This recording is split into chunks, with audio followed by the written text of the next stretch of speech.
Down here in the subterranean dark below Michigan Avenue in downtown Chicago sits a bar that you might never have heard of, but I guarantee you know something about it.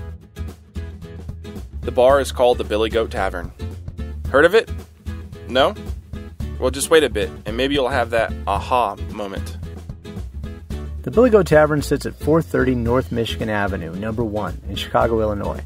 As we said, it's kind of hard to find, especially if you're at street level above. You'll have to walk down a lonely flight of stairs that's descending into the dark like something out of Dante's Inferno.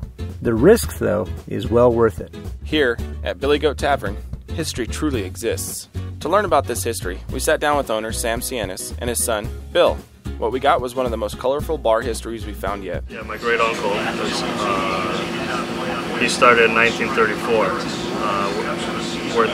on Madison Street, where the United Center is right now. Across from there used to be the Chicago Stadium, so the original place was across the street from the Chicago Stadium. And he opened there in 1934, and he called it the Billy Goat Tavern. First it was called Lincoln Tavern, and then he renamed it Billy Goat Tavern after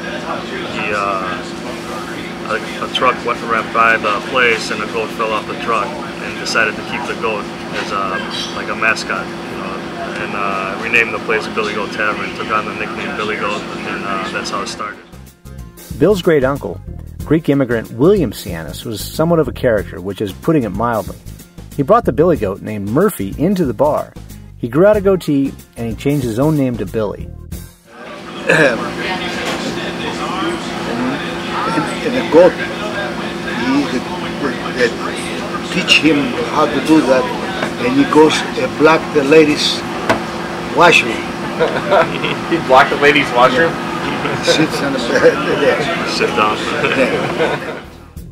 Williamsianis became a town legend, and there are literally dozens of stories that demonstrate his mastery of PR.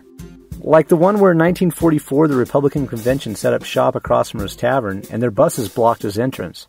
So he put up a sign saying no Republicans allowed, which of course immediately packed the place with Republicans demanding to be served. Yeah, they still play that one up, even today. But perhaps his most famous story involves the Chicago Cubs of 1945. Up to that point, they were one of the winningest teams in professional baseball. Then Billy decided to take Murphy to a game, and the rest is legend. He got him 2 tickets, one for the goat, one for him, the World Series, Cubs and Detroit Tigers. And he won with the game then, the goat, the 2 tickets, and the anti-financials, they know that, and they don't let him in. No, you're not allowed. Ask Mr. Wrigley. Mr. Wrigley, he was the owner of the Chicago Cubs. Somebody went up there, asked him, he's got the Billy Goat down with his goat, got 2 tickets, he wants to get in the game. And Mr. Wrigley says, let the Billy Goat in, not the goat, because the goat smells. And my uncle left, went back to his tavern. Later on, the Cubs lost the World Series. And that's where is that where the curse comes from? Yeah. Then my uncle, he sent a telegram to Mr. Wrigley, and he lost the World Series. He said, who smells now?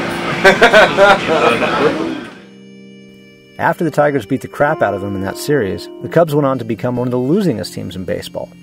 But for their part, they tried to break the curse, inviting Sam and his goat, a descendant of Murphy, out to the stadium multiple times, but the goat just hasn't forgiven him yet.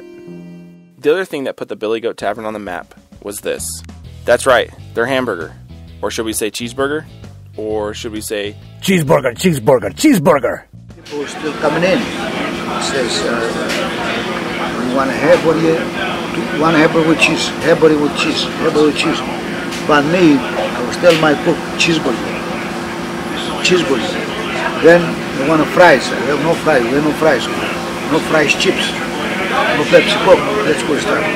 Then John Belushi, 1968, he used to work in Second City. He used to come in over there. Down Nawao, and they were sitting over there and they watched me.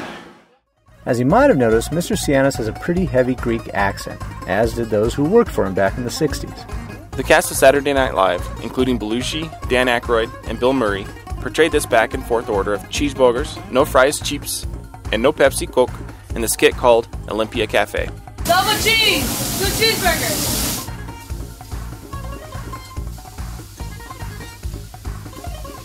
And trust us when we say they are so worth coming here for. They cut and grind the beef themselves, just like they've been doing for decades, and people flock from everywhere to come try them. The list of celebrities that have come through here is too long to even try to repeat, but everyone from actors, directors, sports celebrities, and even presidents, and almost presidents, have come and made their pilgrimage to the Billy Goat while they're in Chicago. But perhaps one of the most overlooked clientele is really what put the place on the map.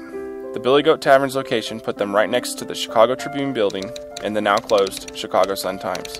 At any given hour, one could find the bar and tables littered with journalists and writers from all over the city. This wall of fame is all reporters, media people, politicians. This is like Irv Cups in it. Here, Mike Royko, 2 big reporters there. Today, you find it filled with tourists like us, but also locals and regulars. With all its fame and notoriety, it hasn't lost its feel as a small, personal bar, just like when it started. Through Billy's knack for publicity, and also by sheer accident, the Billy Goat Tavern has grown into an international destination. When you're in Chicago, come by and say hello to Sam. Grab a Schlitz, order a double from the grill, get a bag of Cheeps, and enjoy some history.